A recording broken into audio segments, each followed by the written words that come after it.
Nous sommes entrés dans une nouvelle phase des choses. On recherche sérieusement le réveil, et certains grands noms de l'histoire du réveil sont dans les pensées, sur les lèvres, et sont souvent employés pour stimuler l'esprit ou la mentalité du réveil. Mais il se pourrait que Dieu ne permette pas maintenant qu'une grande œuvre faite par lui soit liée à des noms d'hommes. Quoi que nous voulions ou cherchions à faire, nous ne pourrons produire rien de réel ou de vivant si Dieu ne le fait pas lui-même.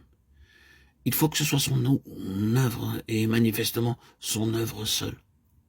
La Pentecôte, dans sa signification et sa valeur pour tous les temps, demeure sur la fondation de la croix. La croix dans laquelle les disciples et les apôtres chrétiens ont tout perdu dans ce monde. Ils ont perdu leur Christ selon la chair. Ils ont perdu leur royaume de Dieu selon la chair. Ils ont perdu leur propre vie, leur réputation, leur espérance, leur attente et leur foi en ce qui concerne les choses de Dieu liées à cette terre.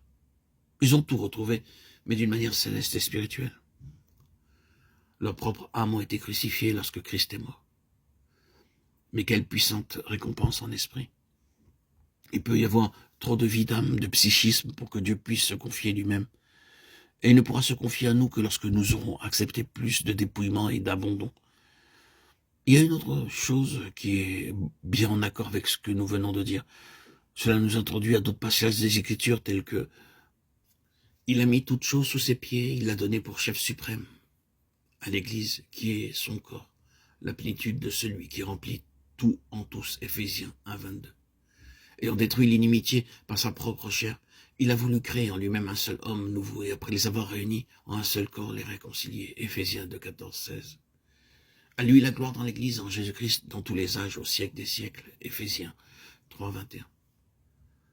Ces passages, et beaucoup d'autres semblables, montrent clairement que l'Église, qui est son corps, est le seul homme nouveau destiné à être l'instrument pour le gouvernement universel de Christ.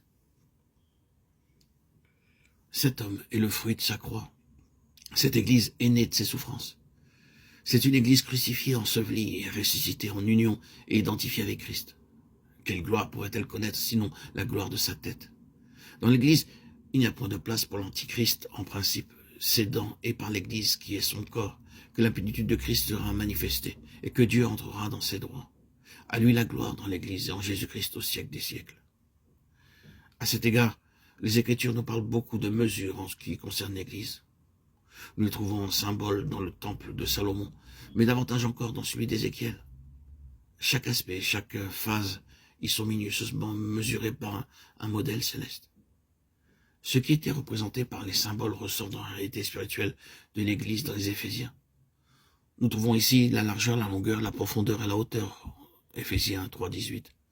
La mesure de la stature parfaite de Christ. Éphésiens 4, 13. La mesure du don de Christ. Éphésiens 4, 7. La force mesurée à chacune de ses parties. Éphésiens 4, 16. Celui qui gouverne donc dans cette Église spirituelle, c'est la mesure de Christ. Il nous a dit que dans ce corps, aucun facteur terrestre n'y a de place. Il n'y a ici ni grec ni juif. Colossiens 3, 11. Ce n'est pas, il y a des juifs et des grecs. Pas de nationalisme, ni de distinction nationale. Pas de dénominationnalisme, ni d'interdénominationnalisme, ni de sans-dénominationnalisme. Tous ces termes ne représentent que des distinctions et des différences humaines entre les uns et les autres.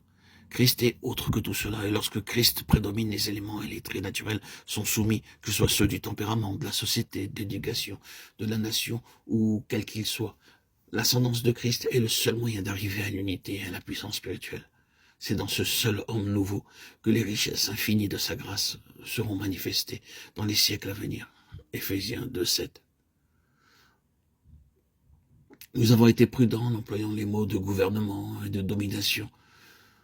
Le dernier parle de force d'autorité, de despotisme et d'autres traits semblables. Il appartient à l'Antichrist. Le premier s'exercera par le droit divin et avec l'accord et la coopération de tout l'univers. Son gouvernement s'étendra d'une mer à l'autre et du fleuve de l'Euphrate aux extrémités de la terre. Zacharie 9, 10. À lui soit la gloire, le gouvernement au siècle des siècles. Apocalypse 1, 6. La puissance spirituelle et la force de l'âme sont des choses très différentes. Elles appartiennent respectivement à des royaumes différents, au royaume des cieux et au royaume de l'homme.